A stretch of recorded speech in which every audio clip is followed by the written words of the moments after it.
جی تو یہ کہہ رہا تھا کہ عذاب قبر کے حوالے سے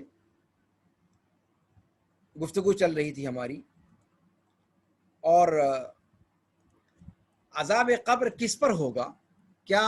صرف جسم پر ہوگا یا روح پر صرف ہوگا یا پھر دونوں پر ہوگا؟ تو اس سلسلے میں راجح قول یہ ہے کہ عذاب اور نعمتیں دونوں چیزیں، قبر کی زندگی کی نعمتوں کا معاملہ یا قبر کی زندگی یعنی برزخی زندگی ہم کہیں زیادہ دقیق لفظ ہے کہ برزخی زندگی میں جو عذاب یا نعمتوں کا سلسلہ ہوگا وہ روح اور جسم دونوں پر ہوگا۔ جی یہ راجح قول ہے۔ اس کے بعد ایک چیز اور یہاں پر ذکر کرنے کی ہے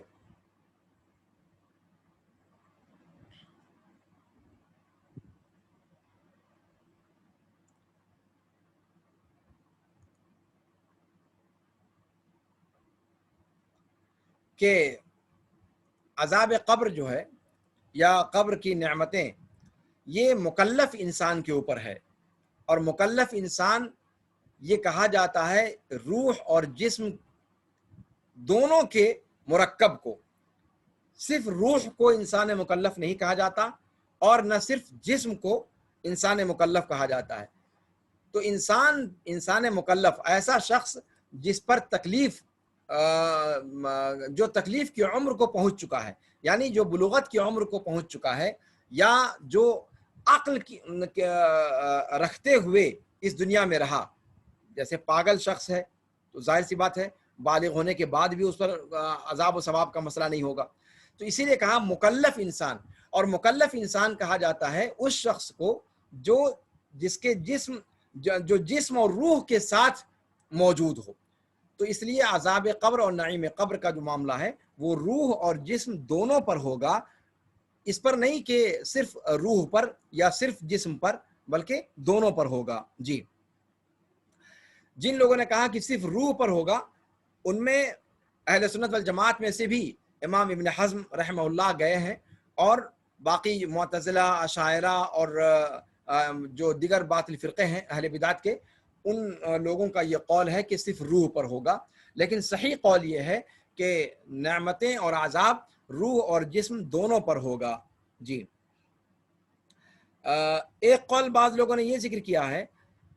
جو یہاں پر کیا نام ہے بعض محققین علماء نے بیان کیا ہے، بعض لوگوں نے یہ کہا کہ صاحب عذاب اور نعمتیں روح اور جسم دونوں پر ہوگا، لیکن تب تک جب تک جسم باقی رہے، جب جسم ختم ہو جائے گا تب پھر اس کے بعد صرف روح پر سلسلہ شروع ہو جائے گا۔ لیکن ظاہر سی بات ہے یہ سارے اقوال حقیقت سے قریب نہیں ہیں، ادلہ ان کا ساتھ نہیں دے رہی ہیں۔ جو راجح قول ہے وہ یہ کہ جو عذاب قبر ہے یا نعیم قبر ہے یا برزخی زندگی کا عذاب یا نعمتیں، یہ روح اور جسم دونوں کے ساتھ رہے گا، دونوں پر ہوگا۔ جی اب ایک چیز یہ ہے کہ روح اور بدن کا مسئلہ کیا ہے، روح اور بدن، جسم اور روح کا معاملہ کیا ہے؟ اس سے پہلے کسی درس میں اس کو میں تفصیل کے ساتھ آپ لوگوں کے سامنے رکھ چکا ہوں کہ انسان کا اس کی روح کے ساتھ تعلق 5 نوعیت کا ہوتا ہے، 5 نوعیت کا تعلق ہوتا ہے۔ سب سے پہلا تعلق انسان کا اس کی روح کے ساتھ تب ہوتا ہے، نمبر 1، جب وہ اپنی ماں کے پیٹ میں ایک متعین مدت پوری کر لیتا ہے اور اس کی خلقت مکمل ہو جاتی ہے، تو اللہ رب العالمین کی جانب سے فرشتہ بھیجا جاتا ہے جو اس میں روح پھونکتا ہے، ثم انشأناہ خلقا آخر، جس کو قرآن نے کہا ہے۔ اب یہاں حمل کے دوران بچے میں روح پھونک دیے جانے کے بعد سے بچے کے اس دنیا میں پیدا ہونے تک روح اور جسم کا جو تعلق ہے، پہلا تعلق اس دنیا میں انسان کا روح سے وہاں پر ہوتا ہے۔ اب وہ تعلق کس نوعیت کا ہوتا ہے؟ اس تعلق کے بارے میں کہا جاتا ہے کہ یہ ناقص تعلق ہوتا ہے، اس میں روح کے اندر جو علماء محققین نے ذکر کیا کہ اس مرحلے میں جو روح کا تعلق ہوتا ہے اس جنین سے وہ ناقص تعلق ہوتا ہے، یعنی اس طور پر کہ نہ اس روح کو کسی قسم کا کوئی ادراک ہوتا ہے، نہ کوئی احساس ہوتا ہے، یعنی نہ تکلیف محسوس کرتا ہے اس مرحلے میں اور نہ راحت محسوس کرتا ہے، اس لیے کہ جو جنین جو ماں کے پیٹ میں ہوتا ہے وہ نہ ہنستا ہے اور نہ روتا ہے، یعنی احساس جو ہے اس روح کے اندر موجود نہیں ہوتا، لیکن روح جسم سے متعلق ہوتی ہے۔ اس چیز کو علماء جو ہے ذکر کرتے ہیں، لیکن حقیقت میں اگر کہا جائے جو آج کی سائنس کہتی ہے، سائنس نے اس چیز کو جو الٹرا ساؤنڈ وغیرہ کے ذریعے سے آج جو معلومات ملتی ہیں اس سے اندازہ ہوتا ہے کہ یہ کہنا کہ اس مرحلے میں جنین اذیت اور خوشی کا احساس نہیں کرتا، یہ بات دقیق نہیں ہے، اس لیے کہ کئی ایک واقعات ایسے لوگوں نے بیان کیے ہیں، ڈاکٹروں کے ذریعے سے یہ چیز روشنی میں آئی ہے کہ جب اسقاط وغیرہ کا مسئلہ ہوتا ہے اور جب وہ جو خاص قسم کا آلہ ہے جس کو ڈال کر کے اور جنین کو الگ الگ حصوں میں ڈیوائیڈ کر دیا جاتا ہے اور پھر اس کو باہر نکالا جاتا ہے، اس مرحلے میں باقاعدہ الٹرا ساؤنڈ پر اس بچے کی اذیت کو محسوس کیا جاتا ہے، جو الٹرا ساؤنڈ جو دیکھ رہے ہوتے ہیں مشین پر باقاعدہ اس کی اذیت اور تکلیف کی حالت کو محسوس کیا جاتا ہے اور دیکھتے ہیں کہ وہ کس طرح اذیت کے عالم میں ادھر سے ادھر بھاگنے کی کوشش کرتا ہے اس آلے کی پکڑ میں آنے سے اپنے آپ کو بچانے کے لیے۔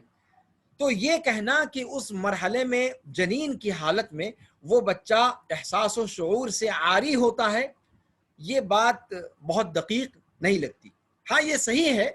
کہ اس کا جو روح کا تعلق جسم سے ہوتا ہے وہ اس تعلق سے کچھ نہ کچھ مختلف ہوتا ہے جو اس دنیا میں آنے کے بعد ہوتا ہے، یہ بات اگر اتنی ہی کہی جائے تو یہ بات صحیح ہے، لیکن جنین مکمل طور پر شعور الم اور فرح سے، خوشی اور تکلیف کے احساس سے پورے طور پر نابلد ہوتا ہے، اس بات کو ماننے میں کچھ تأمل کیا جا سکتا ہے۔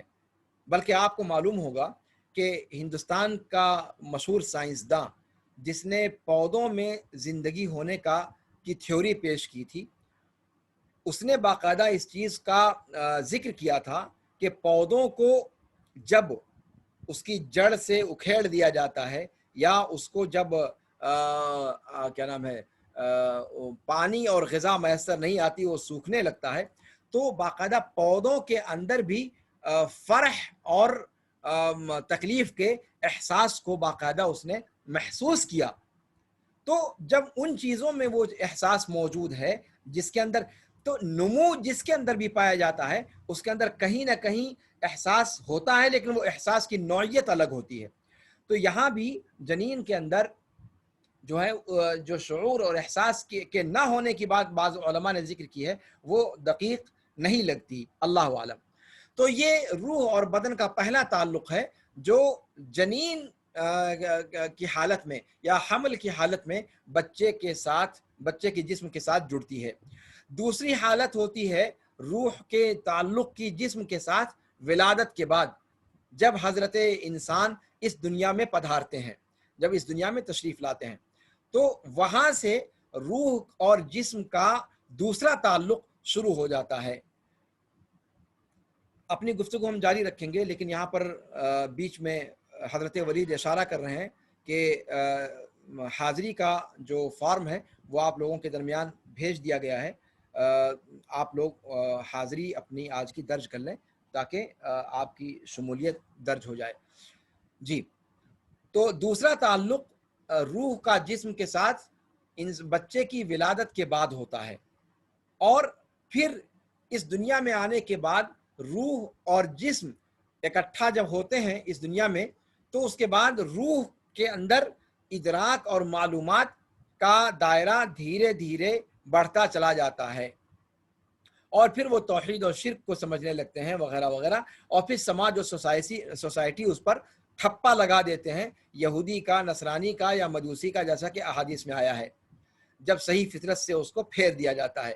اور یہ ساری چیزیں تعلیم کے ذریعے سے ہوتی ہیں۔ فطرت کے ذریعے سے اگر دیکھا جائے تو صرف اور صرف بچہ توحید پر پیدا ہوتا ہے، جیسا کہ شریعت کے اندر آیا ہے۔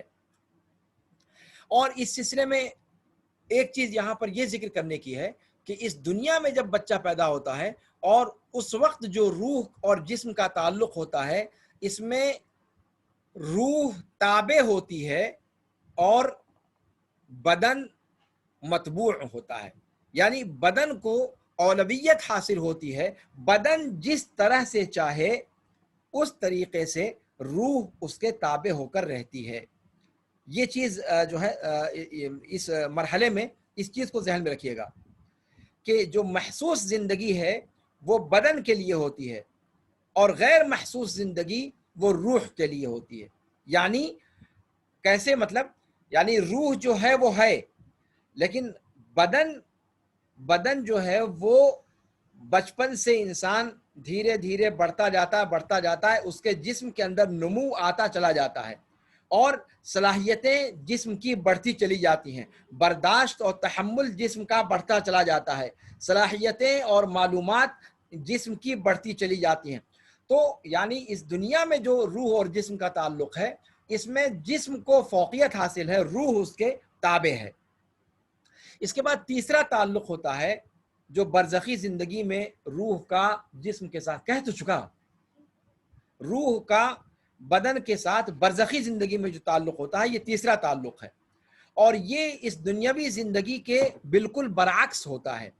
اس لیے کہ برزخی زندگی میں، اس دنیاوی زندگی میں جسم کو اتھارٹی تھی، روح اس کے تابع تھی، لیکن برزخی زندگی میں روح کامل ہے اور بدن اپنی انتہا کو پہنچا ہوا ہے، اس لیے بدن کو نمو اور بڑھوتری حاصل نہیں ہوتی۔ جس حالت میں جو جسم مرا، وہ جسم اسی حالت میں رہ جاتا ہے، البتہ روح جو ہے وہ بڑھتی چلی جاتی ہے اور روح مکمل ہو جاتی ہے۔ تو حیات جو ہے وہ روح کے لیے ہے اور بدن اس کے تابع ہوتا ہے۔ جی، تو یہاں پر یعنی دنیاوی زندگی کا الٹا ہوتا ہے اخروی زندگی کے، یہ برزخی زندگی کے اندر۔ تو اچھا، اور روح کو اگر نعمتیں پہنچتی ہیں تو بدن بھی نعمتوں میں رہتا ہے، اور اگر بدن کو نعمتیں حاصل ہوتی ہیں، یہی معاملہ نعمت کا بھی اور عذاب کا بھی ہے۔ جیسے اس دنیا کے اندر جب کوئی عذاب یا جو کوئی یعنی کوئی آزمائش یا تکلیف اور نعمت جب اس دنیا میں انسان کو پہنچتی ہے تو روح اور بدن دونوں کو پہنچتی ہے، ٹھیک ہے؟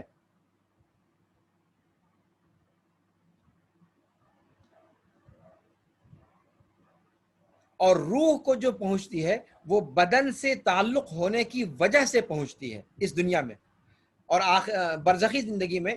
جو ہے وہ روح کو پہنچے گی اصلاً، اور روح کے نتیجے میں جسم کو پہنچے گی، یعنی جسم وہاں پر روح کے تابع ہوگا، اس دنیا کے برعکس۔ چوتھا تعلق جو ہوتا ہے، میں یہاں پر ایک تعلق چھوڑ آیا،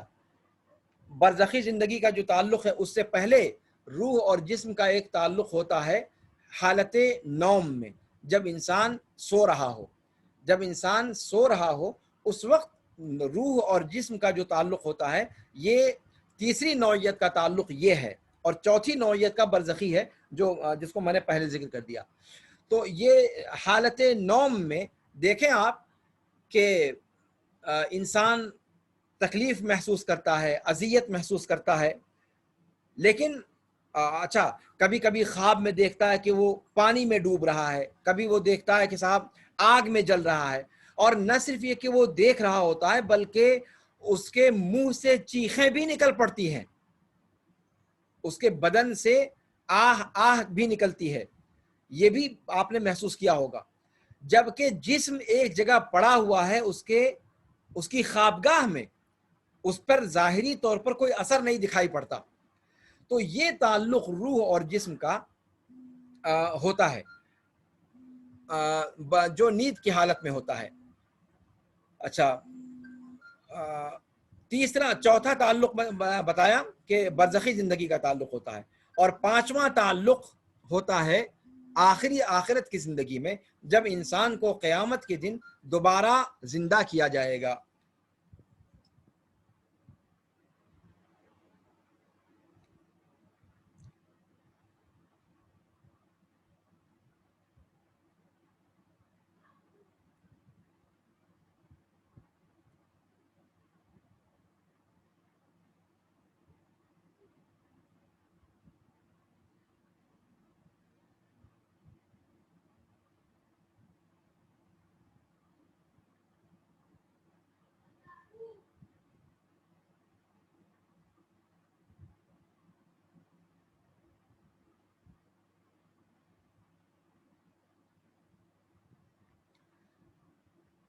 تو یہ تعلق جو ہے برزخی زندگی کا تعلق, اور اس کے بعد آخری تعلق جو انسان کا موت کے بعد دوبارہ زندگی اللہ رب العالمین دے گا, آخرت کی زندگی کی شروعات جہاں سے ہوگی بعث کی زندگی, جس کا تذکرہ آگے آ رہا ہے. یہاں پر ایک چیز یہ یہاں پر ذکر کر دوں کہ یہ آخرت کی زندگی کا جو معاملہ ہے, یہ پانچواں جو روح اور جسم کا تعلق آخرت میں ہوگا, انسان کی موت کے بعد جو دوبارہ زندگی دی جائے گی, یہ تعلق کامل ترین تعلق ہوگا, جس میں روح بھی کامل رہے گی اور جسم بھی کامل رہے گا, دونوں کمال کو پہنچے ہوئے ہوں گے, اور یہ کامل ترین زندگی ہوگی جو حضرت انسان کو عطا ہوگی, چاہے وہ پھر اس زندگی میں نعمتوں میں رہے یا عذاب میں رہے, جہنم میں رہے یا جنت میں رہے, لیکن وہ تعلق روح اور جسم کا کامل ترین تعلق ہوگا. اسی لیے اس عذاب کے سیاق میں بعض سلف سے ایک حکایت نقل کی جاتی ہے کہ قیامت کے دن روح اور جسم دونوں کا جھگڑا ہوگا. جب حساب کتاب کا وقت رہے گا تو جسم روح سے کہے گا کہ تم نے مجھے حکم دیا تھا برے کام کا اور بھلائی سے تم نے مجھے روکا تھا. تو روح جسم سے کہے گی کہ اگر تم نے وہ کام نہ کیا ہوتا تو تم پر عذاب بھی نہ پڑا ہوتا. تو یہ دونوں اپنا جھگڑا لے کر فرشتے کے پاس جائیں گے, تو فرشتہ کہے گا کہ دیکھو بھائی, تم دونوں کا معاملہ, روح اور جسم کا معاملہ, تم دونوں کا معاملہ دو آدمیوں کی طرح سے ہے, جن میں سے ایک نابینا ہے, نظر نہیں آتا, اور دوسرا لنج پنج آدمی ہے جو کھڑا نہیں ہو سکتا, جو اپاہج ہے, کھڑا نہیں ہو سکتا. وہ دونوں ایک باغیچے سے گزرے یا ایک باغیچے کے پاس پہنچے جس میں پھل لگے ہوئے تھے, اس باغ میں پھل لگے ہوئے تھے. اب جو اپاہج شخص ہے وہ کہہ رہا ہے کہ میں اس باغ میں فلاں فلاں فلاں فلاں پھل اپنی آنکھوں سے دیکھ رہا ہوں, لیکن میں وہاں تک پہنچ نہیں سکتا. تو جو نابینا ہے وہ کہتا ہے کہ میں کچھ دیکھ تو نہیں پاتا, لیکن میں وہاں تک پہنچ سکتا ہوں اگر تم میری رہنمائی کرو. تو اپاہج کہتا ہے کہ ٹھیک ہے, پھر مجھے اٹھا لو اپنے اوپر, میں تمہارے لیے وہ میں توڑوں گا, پھر وہ تم اور میں دونوں مل کر کے کھائیں گے. تو فرشتے نے کہا کہ تم دونوں کا معاملہ ایسا ہی ہے, لہذا تم دونوں آپس میں ایک دوسرے کو لعنت ملامت کر لو. تو یہ ہے امر واقع, روح اور بدن کی حقیقت اور ان دونوں کے تعلق کی حقیقت. اس کی حقیقت حقیقی طور پر اس کو صحیح سیاق میں اللہ رب العالمین کے سوا اس کی کیفیت کو کوئی نہیں جانتا. اس لیے اس کو ماننا واجب ہے, ان باتوں کو جو قرآن و سنت کے اندر روح کے بارے میں آئی ہیں اور ان کے تعلق کے بارے میں آئی ہیں, بجائے اس کے کہ اس سلسلے میں اپنی عقل سے کوئی بات اس کے اندر گھسیڑی جائے. جی اچھا, ایک بات اور عذاب قبر کے تعلق سے بتانی ضروری ہے کہ عذاب قبر کیا وہ تمام لوگوں کے لیے ہوگا یا بعض گروہ کے لیے ہوگا, بعض کے لیے نہیں ہوگا. مثال کے طور پر ایک بچہ ہے, وہ بالغ ہونے سے پہلے مر گیا, یا کوئی بندہ مر گیا اور وہ پاگل تھا, تو پھر وہ تکلیف کے مرحلے کو پہنچے ہی نہیں نا. ایک بچہ مکلف نہیں ہوا, ایک پاگل مکلف نہیں ہوا, وہ شروع سے لے کر کے پاگل ہی پاگل رہا. اگر وہ بالغ ہوا اور ہوش میں رہا, کچھ دنوں تک عقل مند ہوا, پھر پاگل ہو گیا, تو جب تک وہ عقل مند تھا تب تک اس کی پرسش ہوگی. لیکن اگر مان لیجئے کوئی بندہ شروع ہی سے, بچپن ہی سے اللہ رب العالمین نے اس کو پاگل بنائے رکھا, اس کی آزمائش ڈال دی, تو کیا اگر وہ مر جائے تو اس پر عذاب اور ثواب ہوگا یا نہیں ہوگا؟ یہ مسئلہ بھی عذاب قبر کے سیاق میں علماء نے عقیدے کی کتابوں میں ذکر کیا ہے. تو سب سے پہلے بچے کے بارے میں آتے ہیں, بات کر لیتے ہیں. بچوں کے تعلق سے صحیح بات یہ ہے کہ بچہ جب وہ ابھی شرعی احکام کا مکلف ہی نہیں ہوا ہے, اگر وہ بچہ مسلمانوں کا ہے, اہل اسلام کا ہے, تو وہ اپنے باپ کے قبیلے میں شمار کیا جائے گا, اپنے باپ کے مذہب پر شمار کیا جائے گا, اس لیے کہ بچے اپنے والدین کے تابع ہوتے ہیں. جیسا کہ حدیث میں بھی آیا ہے کہ فَأَبَوَاهُ يُحَوِّدَانِهِ أَوْ يُنَصِّرَانِهِ أَوْ يُمَجِّسَانِهِ, تو وہ بچہ اگر مسلم گھرانے کا ہے تو اس کو مسلم کا حکم دیا جائے گا, اگر کسی غیر مسلم گھرانے کا ہے تو اس کو غیر مسلم کا حکم دیا جائے گا. تو اگر ماں باپ مسلمان ہیں تو یہ بچے بھی, مسلمانوں کے جو بچے ہیں وہ اہل جنت میں سے ہوں گے, اہل نعیم میں سے ہوں گے, اس لیے کہ وہ فطرت پر ہیں اور ابھی تکلیف کی عمر کو نہیں پہنچے. اور جو چھوٹا بچہ ہے اس کے بارے میں ایک چیز ذہن میں رکھیں کہ اگر وہ نیکیاں کرتا ہے تو نیکیاں اس کی لکھی جائیں گی. یہ اللہ رب العالمین کی طرف سے فضل اور نعمت ہے. یعنی بچہ اگر برائی کرتا ہے تو اس پر اللہ رب العالمین کی طرف سے گناہ نہیں لکھا جائے گا. کیوں؟ اس لیے کہ وہ تکلیف کے مرحلے تک نہیں پہنچا ہے. لیکن اگر وہ نیکیاں کرتا ہے تو اس کی نیکیاں اللہ رب العالمین کے یہاں اس پر اس کو اجر دیا جائے گا. یہ چیز آپ نوٹ کر لیں, یہ اللہ رب العالمین کی طرف سے فضل اور احسان ہوگا. تو اگر بچہ کوئی نیکی کا کام کرتا ہے تو اس کو اس کی نیکی لکھی جائے گی اور اس پر ثواب دیا جائے گا, اور اگر کوئی برائی یا کوئی گناہ کا کام کرتا ہے تو اس پر مواخذہ نہیں ہوگا, اس لیے کہ وہ تکلیف کے مرحلے پر ابھی پہنچا ہی نہیں ہے. تو قبر کے اندر جو ہے وہ اصلاً وہ نعمت کی حالت میں ہی ہوگا. عام طور پہ جو نصوص قرآن و سنت ہیں ان کو سامنے رکھتے ہوئے جو بات سمجھ میں آتی ہے وہ یہی کہ وہ قبر کی حالت میں نعیم میں ہوگا, نعمتوں میں ہوگا. لیکن یہ بھی ہو سکتا ہے وہ اس ناحیے سے عذاب میں تو نہیں ہوگا, لیکن ایسا ممکن ہے کہ وہ کبھی تھوڑی سی تکلیف میں ہو. اللہ کے رسول صلی اللہ علیہ وسلم نے ایک بچے کے لیے دعا کرتے ہوئے کہا کہ اے اللہ تو اسے عذاب قبر سے بچائیو. تو اللہ کے رسول صلی اللہ علیہ وسلم کا اس بچے کے لیے عذاب قبر سے بچانے کی دعا کرنا اللہ رب العالمین سے, اس سے یہ سمجھ میں آتا ہے کہ یعنی کہ عذاب قبر اس کو دیا جائے گا. تو یہ روایت بعض جو ہے علماء پر جو ہے اس کی توجیہ مشکل پڑی, لیکن اس کی صحیح توجیہ اس سلسلے میں علماء کا اختلاف ہے. بعض علماء اس روایت کو سامنے رکھتے ہوئے اس طرف گئے ہیں کہ بچے کے اوپر بھی عذاب قبر اور نعیم قبر دونوں حاصل ہوگا. اس کے بڑے ہونے کے بعد وہ کیا کرتا اس کو اللہ رب العالمین جو کہ عالم الغیب ہے, اللہ جانتا ہے, اس اعتبار سے اللہ رب العالمین اس کو عذاب و ثواب, عذاب و نعیم قبر کے اندر دے گا. اہل سنت کا ایک گروہ اس طرف گیا ہے اس روایت کو سامنے رکھتے ہوئے. دوسرا قول, اور یہی صحیح قول ہے جو اہل تحقیق نے جس کو پسند کیا ہے,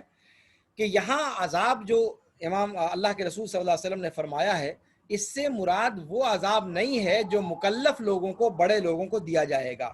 یعنی گناہوں پر جو سزا دی جائے گی وہ والی سزا, وہ والا عذاب مراد نہیں ہے. اس لیے کہ بچہ یا شروع سے جو پاگل ہے جب وہ مکلف ہی نہیں ہے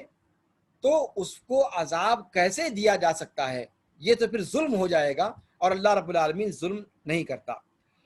ان پر کوئی گناہ ہوا ہی نہیں، اس لیے کہ جب مکلف نہیں ہے تو گناہ ان پر لکھا نہیں گیا، اور جب گناہ لکھا نہیں گیا تو پھر پکڑ کس چیز کی ہوگی؟ تو جب گناہ لکھا ہی نہیں گیا تو پھر وہ عذاب کیسے دیے جا سکتے ہیں کسی ناکردہ گناہ پر جو درج ہی نہیں ہے؟ تو اس لیے کہ انسان پر قلم تب چلتا ہے جب وہ بالغ ہو جائے یا جب وہ عقل و خرد میں ہو۔ تو یہاں ان علماء نے اس روایت کا معنی یہ بیان کیا ہے کہ اس سے مراد وہ عام تکلیف ہے جو قبر میں دفن کیے جانے والے شخص کو حاصل ہوتی ہے۔ تکلیف ہمیشہ گناہوں کے بالمقابل نہیں ہوتی، دوسری قسم کی کوئی تکلیف مراد لی جا سکتی ہے۔ جیسے روایات میں آتا ہے کہ جب انسان قبر میں ڈالا جاتا ہے تو قبر اس کو دبوچتی ہے۔ یہ دبوچنا یہ نیک اور بد سب کے لیے ہوگا، تو اس میں بچہ بھی داخل ہے، اس لیے کہ اور یہ تکلیف جو ہے وہ اس کو بہرحال اس کو حاصل ہوگی۔ تو یہاں جو عام تکلیف عذاب، اللہ کے رسول نے جو کہا کہ عذاب قبر سے اللہ تعالیٰ اس بچے کو بچائیو، تو وہاں اس سے عام تکلیف مراد لی جائے گی، وہ والی تکلیف نہیں جو گناہوں کے بالمقابل دی جائے گی قبر کے اندر بالغ لوگوں کو، مکلف لوگوں کو۔ یہ چیز واضح ذہن میں رہنی چاہیے۔ جی، اس کے بعد امام طحاوی رحمہ اللہ نے فرمایا کہ وَنُؤْمِنُ بِسُؤَالِ مُنْكَرٍ وَنَكِيرٍ فِي قَبْرِهِ عَنْ رَبِّهِ وَدِينِهِ وَنَبِيِّهِ۔ یہ چیز بھی اہل سنت والجماعت کے ایمان کا ایک جز ہے کہ منکر اور نکیر قبر کے اندر ہر میت سے اس کے رب اور اس کے دین اور اس کے نبی کے بارے میں سوال کریں گے۔ اور اس سلسلے میں متعدد روایات اللہ کے رسول صلی اللہ علیہ وسلم سے ثابت ہیں، اور یہ بھی کہ ان فرشتوں کا نام منکر اور نکیر ہوگا، پہلے کا نام منکر، دوسرے کا نام نکیر۔ بعض علماء نے منکر نکیر کے بجائے منکر نکیر ضبط کیا ہے، یعنی منکر کو منکر کا اعراب دیا ہے، منکر کاف کے کسرے کے ساتھ پڑھا ہے، لیکن یہ صحیح نہیں ہے، بلکہ حقیقت یہ ہے کہ یہ منکر ہوں گے اور نکیر ہوں گے، یعنی منکور کے معنی میں، یعنی وہ عجیب و غریب شکل کے اور عجیب و غریب حیت قضائی میں ہوں گے، جیسا کہ بعض روایات میں آتا ہے ان کے حلیے کے بارے میں۔ تو وہ چونکہ اور نکارہ کہا جاتا ہے کسی اجنبیت کے احساس کو، یعنی جس کو دیکھ کر کے ایک عجیب و غریب قسم کا احساس ہو، جو غیر مانوس قسم کی چیز ہو۔ تو چونکہ ان کی شکل و ان کی شباہت اور ان کی حیت وہ غیر مانوس سی ہوگی، اسی لیے ان کا نام منکر نکیر رکھا گیا ہے۔ حدیث میں آتا ہے کہ وہ دونوں انتہا درجے سخت ہوں گے، شدید، انتہائی طاقتور اور نیلگوں، اور وہ دونوں ایسی شکل میں آئیں گے کہ جس شکل سے میت مانوس نہیں ہوگا، اور یہ ہے وجہ تسمیہ ان دونوں کے منکر اور نکیر نام رکھنے کی۔ منکر و نکیر کے سوال کے بارے میں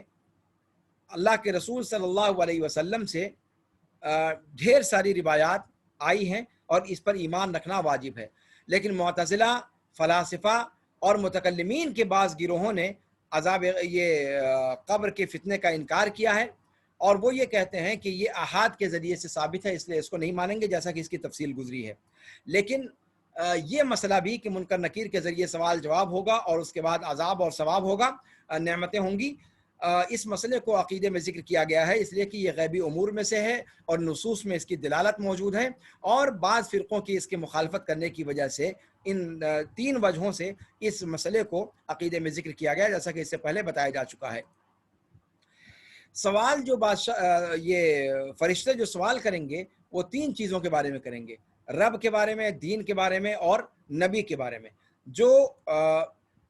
کیا نام ہے، صحیح مومن ہوگا وہ جس کو اللہ رب العالمین ثابت قدم رکھے گا اس وقت میں، وہ کہے گا کہ میرا رب اللہ ہے، میرا دین ربی اللہ و دینی الاسلام و نبی محمد صلی اللہ علیہ وسلم، میرا رب اللہ ہے، میرا دین اسلام ہے اور میرا نبی محمد صلی اللہ علیہ وسلم۔ لیکن جو فاجر ہوگا یا منافق ہوگا یا کافر ہوگا وہ کہے گا ہا ہا ہا ہا سمعت الناس یقولون شیئا فقلت، ہاں، یعنی وہ جواب صحیح طریقے سے نہیں دے پائے گا اور کہے گا کہ میں نے لوگوں کو کوئی بات کہتے ہوئے سنا تو میں نے بھی اسی کو کہہ دیا، یعنی اللہ رب العالمین صحیح جواب کی رہنمائی اس کو نہیں کرے گا اور وہ سوال کے وقت ثابت قدم نہیں رہ پائے گا۔ یہاں ایک چیز ذکر کرنے کی یہ ہے کہ سوال ہوگا من ربک، یعنی تیرا رب کون ہے؟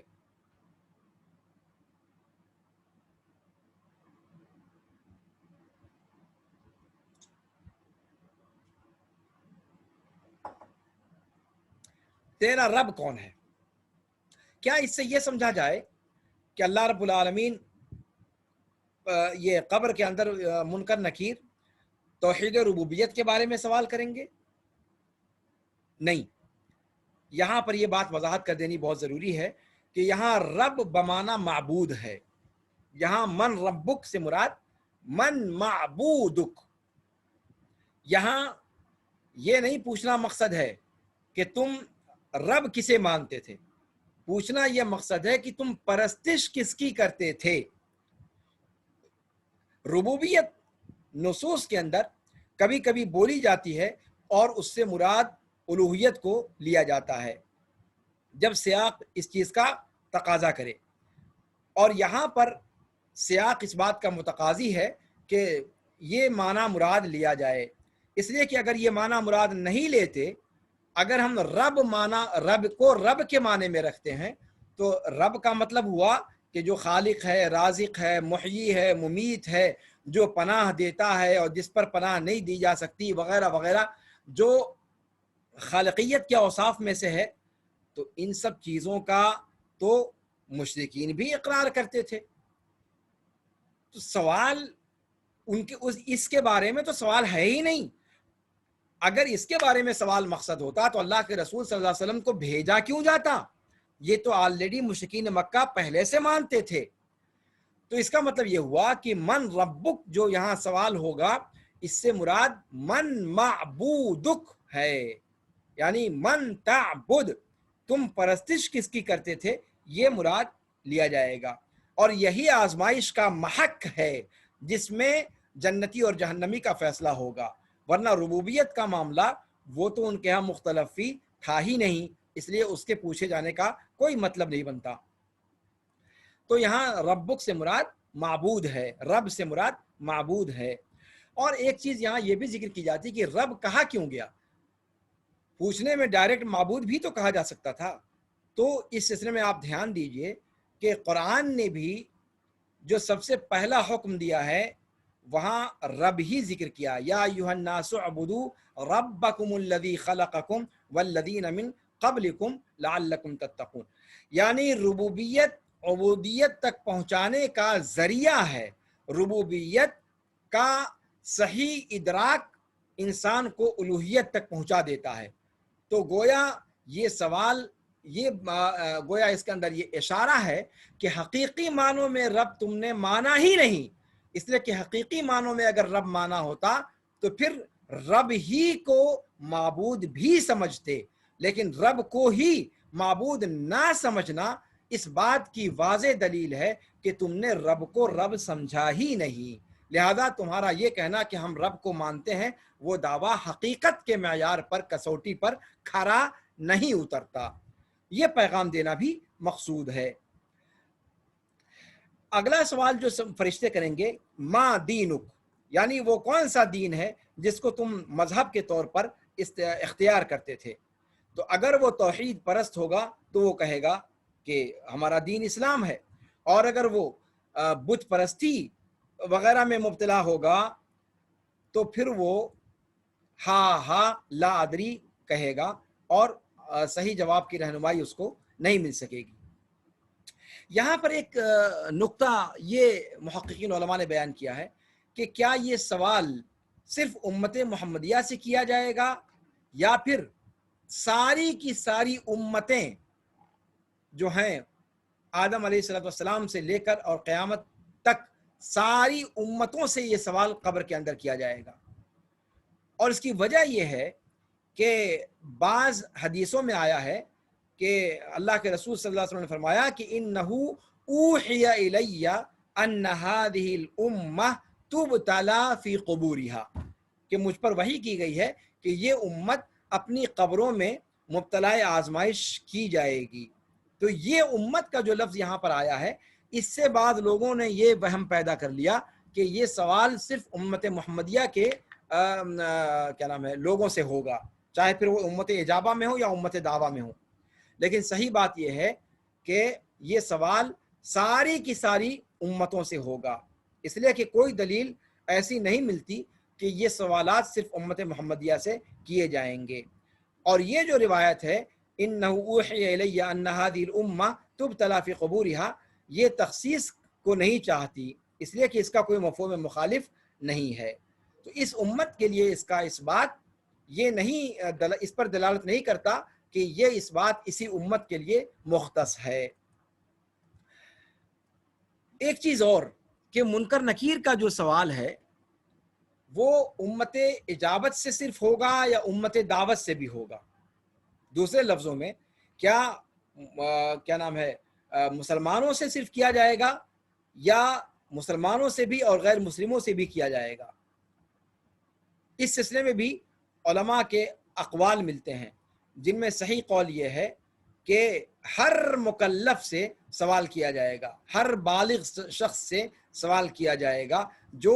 اس دنیا میں بلوغت کی عمر کو پہنچ گیا، عقل اور رشد کی سلامتی کے ساتھ ہر اس شخص سے منکر نکیر کا یہ سوال کیا جائے گا، چاہے وہ مسلمان ہو، چاہے وہ منافقین میں سے ہو، چاہے وہ کفار میں سے ہو. اور اس کی دلیل بعض روایات کے اندر کافر کا لفظ وارد ہو جانا، کافر کا لفظ آ جانا ہے. کافر کا لفظ بعض روایات میں آیا ہے کہ وَأَمَّا الْكَافِرُ أَوِ الْفَاجِرُ، یعنی کافر یا فاجر وہ کہے گا ہا ہا لا ادری. تو کافر اور فاجر کا لفظ صراحت کے ساتھ روایت میں آ گیا ہے، اس لیے یہ اس بات کی دلیل ہے کہ یہ سوالات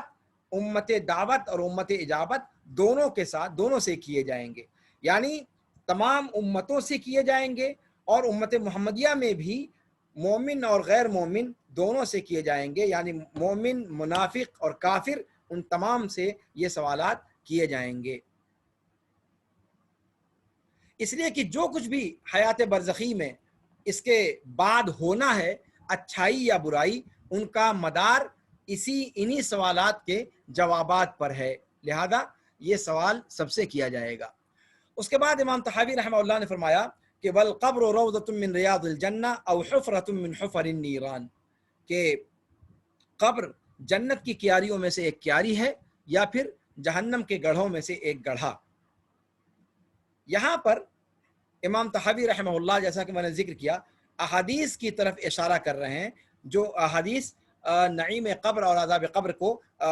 کے بارے میں صراحت کے ساتھ آئی ہوئی ہیں. اور اس کو بیان کرنے کی ضرورت یوں پڑی کہ جیسا کہ اس سے پہلے ذکر کیا کہ بعض عقلانی لوگ جو ہیں، جو عقل کو نقل پر فوقیت دینے والے لوگ ہیں اور جو اپنے آپ کو روشن خیال تصور کرتے ہیں، فلاسفہ، معتزلہ اور اہل کلام کے جو بعض گروہ، تو وہ لوگ اس کا انکار کرتے ہیں کہ قبر کے اندر نعمتیں ہوں گی یا عذاب دیا جائے گا، اس چیز کا وہ انکار کرتے ہیں. وہ کہتے ہیں کہ ہم لوگ قبر کو کبھی کبھی جب کھولتے ہیں تو اس کے اندر تو کوئی چیز نہیں پاتے، نہ تو کوئی ہریالی دکھائی دیتی ہے، نہ قبر کے اندر جہنم کی اگر آنچ پہنچ رہی ہے تو جلنے ولنے کے کچھ آثار دکھائی دینے چاہیے. تو قبر کے اندر قبر کبھی جب کھل جاتی ہے تو ایسا کچھ دکھائی نہیں دیتا. تو جب دکھائی نہیں دیتا تو اس کا مطلب ہے کہ وہ چیز درست نہیں ہے، یعنی جب عقل کے دائرے میں نہیں آتی تو ہم اس چیز کا انکار کر دیں گے. ٹھیک ہے، تو یہ گویا غیبی امور کو انہوں نے اپنی عقل سے ناپنے کی کوشش کی اور یہاں سے انہوں نے اس کا انکار کر دیا. اس بات کو بھول گئے کہ عالم الغیب جو ہے، غیب کی دنیا اس موجودہ دنیا سے بہت زیادہ مختلف ہے۔ آپ خود دیکھ لیں، اسی دنیا کے اندر فرشتے بھی موجود ہیں، جن بھی موجود ہیں، لیکن ہم لوگ اس کو نہیں دیکھ پاتے، جبکہ وہ اسی دنیا کے اندر ہے۔ تو کیا اس دنیا میں رہتے ہوئے ہم اس کو نہیں دیکھ پا رہے تو کیا اس کا انکار کر دیں؟ قطعاً نہیں، اس کے وجود کا انکار نہیں کیا جا سکتا۔ ایسی بہت ساری مخلوقات ہیں جن کا ہمیں ادراک نہیں ہے، لیکن ہم دیکھ نہیں سکتے، لیکن وہ موجود ہیں۔ تو یہی معاملہ حیات برزخی کا اور اس کے اندر عذاب و نعیم کا ہے۔ وہ انسان کو کیسے پہنچتا ہے اور کیسے زمین پر اس کا اثر ہوتا ہے، یہ اللہ رب العالمین جانتا ہے، ہم اس کے بارے میں نہیں جانتے۔ ہاں، عقلوں کو حیران کر دینے والی چیز ضرور ہے یہ، اور اس چیز پر کیا نام ہے، امام ابن ابی العز رحمہ اللہ نے امام ابن قیم کا ایک قول نقل کیا ہے، اور شیخ الاسلام ابن تیمیہ اور امام ابن قیم دونوں کا جو ہے ایک قول مشہور نقل کیا ہے کہ بأن الشریعة تأتی بما تحار فيه العقول ولا تأتی بما تحیلہ العقول، کہ شریعت کے اندر بسا اوقات ایسے مسائل سامنے آ سکتے ہیں کہ جن میں عقلیں حیران رہ جائیں، لیکن شریعت میں ایسی کوئی چیز نہیں آ سکتی جس کو عقل محال سمجھتی ہو۔ تو یہ چیزیں، عذاب قبر اور نعیم قبر، یہ عقلوں کو حیران تو ضرور کرنے والی چیزیں ہیں، لیکن عقلیں اس کو محال نہیں سمجھتی۔ یہ ایک قاعدہ ہے جس کو غیبیات کے باب میں یاد رکھنا بہت ضروری ہے۔ جی،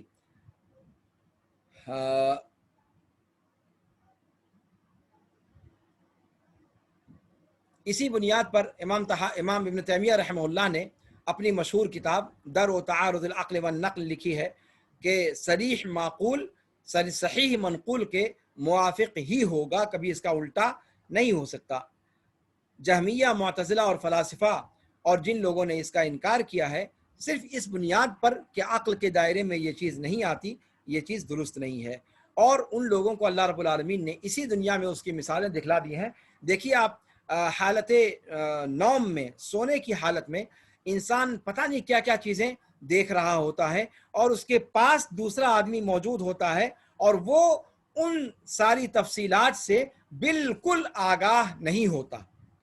یعنی ایک بندہ ساتھ میں سو رہا ہے، وہ پتہ نہیں کہاں کی سیر کر رہا ہوتا ہے، کہاں کہاں چکر لگا رہا ہوتا ہے، اور اسی کے پاس دوسرا شخص موجود ہے، اس کو اس دنیا کے بارے میں جہاں اس کے ساتھ والا چکر لگا رہا ہے، اس کو کوئی اس کا علم نہیں ہوتا، جبکہ دونوں ساتھ میں سوئے ہوئے ہیں۔ اسی طریقے سے خواب کی حالت میں جو آسائشیں اور جو تکلیفیں پہنچتی ہیں، وہ بغل والا محسوس کرتا ہے، اور اسی کے ساتھ میں برابر میں لیٹا ہوا بندہ اس چیز کو محسوس نہیں کرتا۔ بسا اوقات سویا ہوا بندہ فریاد رسی کرتا ہے، مدد کے لیے پکارتا ہے، حالانکہ وہ نیند میں ہوتا ہے، اور اس کے پاس جو بندہ لیٹا ہوا ہے وہ اس کے فریاد رسی سنتا بھی ہے، اس کی چیخ و پکار کو سنتا بھی ہے کہ وہ مدد کے لیے کسی کو پکار رہا ہے، اس کی آواز سنتا ہے، لیکن وہ کس مصیبت میں ہے یہ بندہ اس کو نہیں دیکھ پاتا، اس کی فریاد رسی نہیں کر پاتا، اس لیے کہ اس کے ادراک میں وہ چیز نہیں آ پا رہی، جبکہ دونوں برابر میں لیٹے ہوئے ہیں۔ تو جب اس دنیا میں اللہ تعالیٰ نے ایسی چیزوں کو رکھ دیا ہے، تو آپ برزخی زندگی کے عذاب و ثواب کو کیوں نہیں اس کا یقین کر سکتے؟ اس چیز کو انسان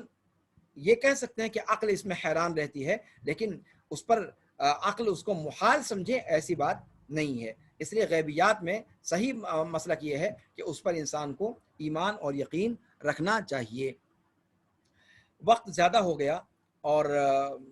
میں چاہ رہا تھا کہ وَنُؤْمِنُ بِالْبَعْثِ وَجَزَاءِ الْأَعْمَال کو بھی مکمل کر دوں، لیکن وقت زیادہ ہو جانے کی وجہ سے آج اسی پر اکتفا کرتا ہوں۔ کل انشاءاللہ وَنُؤْمِنُ بِالْبَعْثِ وَجَزَاءِ الْأَعْمَال سے انشاءاللہ درس شروع کیا جائے گا۔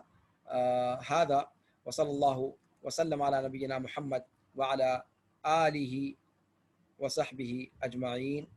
والسلام علیکم